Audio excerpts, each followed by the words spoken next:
কতটুকু সময় লাগবে? সঙ্গে থাক, দরকার নেই। ভোক্তা অধিকারের অ্যাকশন, এবার সরাসরি আটক করে নিয়ে গেল লেবু ব্যবসায়ীকে। রমজান মাসে লেবুর দাম বাড়িয়ে দিয়েছে অযৌক্তিকভাবে। বেগুনের বাজারে চলেন। কি আপনি কি ব্যবসায়ী? ফড়িয়া ব্যবসায়ী? এদিকে আসেন, সবাই আসেন। এই আড়ত কার? আড়ত কার আপনার? দিনের বেলা বিক্রি করি। দিনের বেলায় তো বিক্রি করেন, তো ফ্রি ফ্রি তো বসেন না, একজনকে ভাড়া দেন না? কাকে ভাড়া দেন? মানে যারা রাত্রে ভাড়া দেয় তারা মানে আপনি যে এখন বসেছেন নিশ্চয়ই কাউকে ভাড়া দেন। মানে আমরা যারা রাত্রে বিক্রি করে এর কাছ থেকে আমরা রাত্রে বেলা কিনা নিই। আপনারা তো 2 হাত দূরেও মাল ট্রান্সফার করলে দাম বাড়িয়ে দেন, আপনাদের কিভাবে বিশ্বাস করবো আমরা? এই যে ফরিয়াদের কারণেই যে লেবুর দাম বৃদ্ধি পেয়ে যাচ্ছে। এখানে যদি লেবু আপনার 10 টাকা পিস মানে 40 টাকা হালি। বিল্লাল কি মেন ব্যবসায়ী? বিল্লালের নাম্বারে ফোন করেন। বিল্লাল এখন ঘুমাইতেছে স্যার, রাত্রে 10টার পরে আসলে সবাই মানে উনি রাতে ছক্কা মেরে এখন ঘুমাচ্ছে। নৈতিকতার সঙ্গে ব্যবসা করতে হবে। এই যে নতুন একটা নিজস্ব ব্যবসায়িক পরিকল্পনা নিয়ে সেটা বাস্তবায়ন করার জন্য লেবুর দাম বাড়ে। এই লেবু যারা ক্রয় করে সবাই বড় লোক না, আমরাও গরিব। আমাদের চেয়েও যারা নিম্ন মধ্যবিত্ত আছে তাদেরকে লেবু কিনতে গেলে লেবুটা চোখের জলে ভিজে যায়। লেবুর কোনো সংকট নেই, লেবু পরিবহনে কোনো খরচ বাড়ে নাই, কোনো লেবার খরচ বাড়ে নাই, তাহলে কেন আপনারা লেবুর দাম বৃদ্ধি করবেন? একটা যৌক্তিক কারণ বলেন। আর যে মেন মালিকের কথা আপনারা বলেন, আপনারা এই ফড়িয়া তো তাকে সহযোগিতা করেন, তাকে প্রশ্রয় দেন, ওনার সাথে আপনারা যোগ সরাসরি ব্যবসা পরিচালনা করেন। এটা করা যাবে না। লেবু কত করে বিক্রয় করছেন? এগুলা এর কাছ থেকে আমরা কিনা দিচ্ছি। এটা আছে হয়তো 10 টাকা পিস। 40 টাকা হালি? হ্যাঁ 40 টাকা।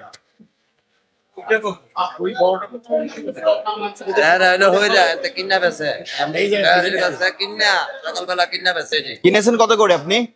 আপনার এবার হিসাব আপনার কিনা গেছে 12.5 টাকা 13 টাকা পিস কিনে গেছে। মানে আমরা তো এবার বস্তা কিনা করছি। 40 টাকা হালি যদি আপনারা বিক্রয় করেন তাহলে আমাদের কাছে তো তথ্য আসতেছে বাজারে অনেক সময় লেবু 70-80 টাকা হালি যাচ্ছে। ঠিক আছে, এগুলা মানে বছরে আপনার 2 মাস মোকামে আনসিজন থাকে মানে গাছে। আপনি কতটুকু কিনেছেন লেবু? আমি আপনার 4 বস্তা কিনেছি। 4 বস্তা কত করে কিনেছেন? 4 বস্তা কিনেছি আমি 13,000 টাকা। কার কাছ থেকে কিনেছেন? এই আড়ত থেকে। ক্যাশ মেমো দেখান। ক্যাশ মেমো বলতে আমরা তো এই জায়গায় বিক্রি করি, রাত্রে ব্যাপারীরা দেশে হেরা সকালে এই জায়গায় বিক্রি করি, বুঝছেন? ক্যাশ মেমো আপনারা তো 2 হাত দূরেও মাল ট্রান্সফার করলে দাম বাড়িয়ে দেন, আপনাদের কিভাবে বিশ্বাস করবো আমরা? আমরা বাজার দর বিক্রি করি। আপনি বাজার দরটা কিভাবে হয়? এই যে আপনি এই জায়গায় 10 টাকা করে বিক্রি করতেছি। 10 টাকা করে বিক্রি করছেন, কিনেছেন কত করে? এবার এই যে আমার কিনে আপনি 11.5 টাকা। সেই ক্যাশ মেমোটা দেখান। আচ্ছা মানে হেরা তো আমরা এই জায়গায় মেন মালিক, হেরা তো কাঁচা পাকা বিষয় না, বিষয়টা হচ্ছে পণ্য যখন ক্রয় বিক্রয় হবে তখন তার একটা ক্যাশ মেমো থাকতে হবে। এটা তো আপনার এখান থেকে তো এটা রাজধানীর বিভিন্ন বাজারে যাবে, সেখানে তারা কত করে বিক্রয় করবে। তাহলে মূল সোর্সিংটা কোথা থেকে হলো? যখন রাত্রে ট্যাকে করে আসে কারণ বাজারে মালগুলো একজন আড়তদারের কাছে আসে, আড়তদারের কাছ থেকে আপনার কাছে এসেছে, তাহলে মূল মূল্যটা আমাদের বের করতে হবে না? আপনি তো বলছেন আপনি কিনেছেন এভারেজ 9 টাকা 8 টাকা করে, সেই ক্যাশ মেমো তো আপনার কাছে নাই। ক্যাশ মেমোটা আমি মানে আপনি কার কাছ থেকে কিনেছেন?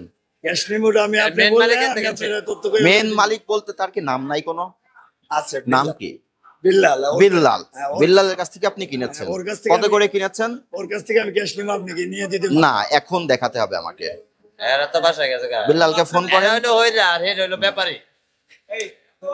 আপনার কোন প্রতিষ্ঠান? আপনিও ফইরা? হ্যাঁ, এই যে ফরিয়াদের কারণেই যে লেবুর দাম বৃদ্ধি পেয়ে যাচ্ছে। এখানে যদি লেবু আপনার 10 টাকা পিস মানে 40 টাকা হালি, 15 দিন আগে কত করে বিক্রি করেছেন? এটা তো আপনার মানে কাঁচামাল 15 দিন আগে কত করে বিক্রি করেছেন? হ্যাঁ, এটা তো মানে আপনার 15 দিন আগে কত করে বিক্রি করেছেন? 15 দিন আগে দাম কম ছিল। কত ছিল? 15 দিন আগে এটা সর্বোচ্চ 7 টাকা 8 টাকা ছিল। 7 টাকা 8 টাকা ছিল, এখন তাহলে 3 টাকা বৃদ্ধি পেয়েছে। 2 টাকা এরকম 2 টাকা 1.5 টাকা বৃদ্ধি পেয়েছে। এর ভিতরে আপনাদের এখানে যারা লেবার কাজ করে তাদের মজুরি বৃদ্ধি পেয়েছে? মজুরি বৃদ্ধি পেয়েছে। আপনার এই ঘরে যে ভাড়া দিতে আসে ভাড়া বৃদ্ধি পেয়েছে? আমরা কথাটা শুনেন, আমরা আপনারা বুঝে বলতেছি কোনটা। আমরা যে দিনে বিক্রি করি না আপনি আমার কথা শুনেন, আপনার কথা শুনবো আমি। কয়টা জায়গা কইতে আপনি যে 15 দিনের ব্যবধানে 3 টাকা করে মূল্য বৃদ্ধি করেছেন, লেবার দাম বাড়ছে, ঘরের দাম বাড়ছে নি, লেবারের দাম বাড়ছে নি, এমনি লেবার দাম উনি বুঝতেছে, আপনি বুঝতেছেন না কেন? আমি বুঝতেছি আপনার কথা, আমরা তো দিনের বেলা বিক্রি করি। এবং এই লেবু কি আপনি আসলে বিলালের কাছ থেকে কিনেছেন না অন্য কোনো মাধ্যমে সংগ্রহ করেছেন? তার কোনো প্রমাণ আছে আপনার কাছে? প্রমাণ আছে, কি প্রমাণ? প্রমাণ আছে। বিল্লাল তো এখানে নাই, বিল্লাল বাসায় গেছে, বাসায় চলে গেছে। ওরা রাত্রে ব্যবসা করে। তাহলে প্রমাণ হিসেবে আপনার ক্যাশ মেমো রাখার কথা ছিল। আর আপনার যে লেবুগুলো এখন ওনাকে দিয়ে বাছাই করতেছেন, আপনি তো এভারেজে কিনেছেন লেবু। হ্যাঁ, বাড়িতে। সমস্ত লেবু এভারেজে কিনে বড়গুলো আলাদা করলেন, ক্যাটাগরিজ করতেছেন, ছোটগুলো একদিকে করলেন, মাঝারিগুলো একদিকে করলেন, করে প্রত্যেকটা ক্যাটাগরির একটা করে মূল্য নির্ধারণ করে দিলেন। আপনি কি এইভাবে কিনেছেন? মানে এগুলা তো আপনার যে বাড়িতে কিনা হয়েছে, যে আপনার ছোট আছে, এগুলা ছোট দিয়ে আপনার 5 টাকা বিক্রি হয়। ছোটগুলো এখন তো আপনি বললেন ছোট, কিন্তু আপনি যখন কিনেছেন তখন কি ছোট হিসাবে কিনেছিলেন? আপনি তো এভারেজ বস্তা ধরে কিনে ফেলেছেন, তাহলে আপনি এখন কেন ক্যাটাগরাইজ করতেছেন? কিন্তু বাজারে এরকম ভাবে বিক্রি করে। বাজারটা তো আপনারাই এইভাবে ম্যানিপুলেট করে রাখেন। এই যে আপনার আমার এই বস্তা থেকে 300 লেবু এরকম। এখন শুনেন, আমি বলি আপনাকে, আপনার এখানে একটা বিক্রয় প্রতিষ্ঠান না, এখান থেকে তো বিক্রয় করতেছেন। আপনি লেবু যে বিক্রয় করবেন, বিক্রয় মূল্যের মূল্য তালিকা প্রদর্শন করেছেন? করেন নাই। আপনি যেখান থেকে কিনেছেন সেই ক্রয় রসিদ দেখাতে পেরেছেন? পারেন নাই। আপনি লেবু কিনেছেন এভারেজ, বস্তা ধরে কিনে ফেলেছেন, আপনাকে ওই এভারেজ হিসেবে বিক্রি করতে হবে। কিন্তু আপনি কি করলেন? বস্তা থেকে লেবু বাছাই করলেন, 3 থেকে 4 ধরনের লেবু বাছাই করে এক এক রকম মূল্য নির্ধারণ করে দিলেন। যেগুলো বড় সেগুলোর মূল্য বেশি বৃদ্ধি করলেন। এই সমস্ত প্রক্রিয়াটাই অস্বচ্ছ এবং বেআইনি, এগুলো করা যাবে না। স্যার আপনি বললেন আমরা হাত লাগাই দিব, মানে কোনটা করে? আমরা তো আর আজকে বলতেছি না, গত বছর বলেছি, তার আগের বার বলেছি, প্রত্যেক বছরই তো আমরা এসে বলি, কিন্তু চার্ট তো আমরা দেখতে পারি না। আপনার আজকে এসে আমরা যে অপরাধ ত্রুটি বিচ্যুতি গুলো পেয়েছি, আপনি এটা স্বীকার করেন? আপনাকে সতর্কতামূলক হিসেবে আজকে 5,000 টাকা আর্থিক জরিমানা করলাম। আপনি এই মুহূর্ত থেকে আপনার এই ব্যবসা সংক্রান্ত যে সমস্ত আইন আছে সেই আইন মেনেই ব্যবসা করতে হবে, এর ব্যত্যয় ঘটানো যাবে না। ভোক্তা অধিকার সংরক্ষণ আইন মেনে ব্যবসা পরিচালনা করতে হবে। প্রথমত আপনার মূল্য তালিকা প্রদর্শন করতে হবে, আপনার ক্যাশ মেমো রাখতে হবে, এবং আপনি যেভাবে কিনবেন সেভাবে বিক্রয় করতে হবে। বুঝতে পেরেছেন? এটার জন্য কোনো ব্যত্যয় না ঘটে। স্যার আমি তো কোনটা বলছি, আপনি আমার কথা শুনুন। এবং লেবুর মূল্য যৌক্তিক পর্যায়ে রাখতে হবে, আমি এই জায়গা থেকে অস্বাভাবিক বৃদ্ধি করা যাবে না। আমি এই জায়গা থেকে মানে ব্যাপারে এখানে কতজন আছে লেবুর ব্যাপারী? কতজন আছে? অনেকে আছে। রাত্রে কখন বসে? বিল্লালের নাম্বারে ফোন করেন। বিল্লাল কি মেন ব্যবসায়ী? বিল্লালের নাম্বারে ফোন করেন। বিল্লাল এখন ঘুমাইতেছে স্যার, রাত্রে রাত 10টার পরে আসলে সবাই মানে উনি রাত্রে ছক্কা মেরে এখন ঘুমাচ্ছে। ব্যবসা রাত্রে করে এটা করা যাবে না, নৈতিকতার সঙ্গে ব্যবসা করতে হবে। স্যার আমি এই জায়গায় বিক্রি 10টার পরে আসলে আমি সবাই আমার পেটেতে আমি সীমিত লাভ করি বলতে, আমার ফ্যামিলি নিয়ে যেমন চলতে কিন্তু পারে। আপনি তো একটা অপরাধ করলেন না, আপনি কিনলেন এভারেজ, আপনি বাছাই করে ফেললেন, এটা কি আপনি করতে পারবেন? আপনি তো আর বাছাই করে কিনেন নাই। এটা এই ব্যাপারীরা এইভাবে বিক্রি করে। তাহলে আপনি এই যে নতুন একটা নিজস্ব ব্যবসায়িক পরিকল্পনা নিয়ে সেটা বাস্তবায়ন করার জন্য লেবুর দাম বাড়িয়ে দিচ্ছেন, এটা করা যাবে না। ব্যাপারীরা এইভাবে বিক্রি করে। এটা করবো না। এবং আপনার ক্রয় মূল্য রাখতে হবে। বেতন চাকরি করে এটা শুনেন, আপনাকে বলি, এই লেবু যারা ক্রয় করে সবাই বড় লোক না, আমরাও গরিব। আমাদের চেয়েও যারা নিম্ন মধ্যবিত্ত আছে, তাদের একটা লেবু কিনতে গেলে লেবুটা চোখের জলে ভিজে যায়। তাদের দিকটাও আপনাদের বিবেচনা করতে হবে। লেবুর কোনো সংকট নেই, লেবু পরিবহনে কোনো খরচ বাড়ে নাই, কোনো লেবার খরচ বাড়ে নাই, তাহলে কেন আপনারা লেবুর দাম বৃদ্ধি করবেন? একটা যৌক্তিক কারণ বলেন।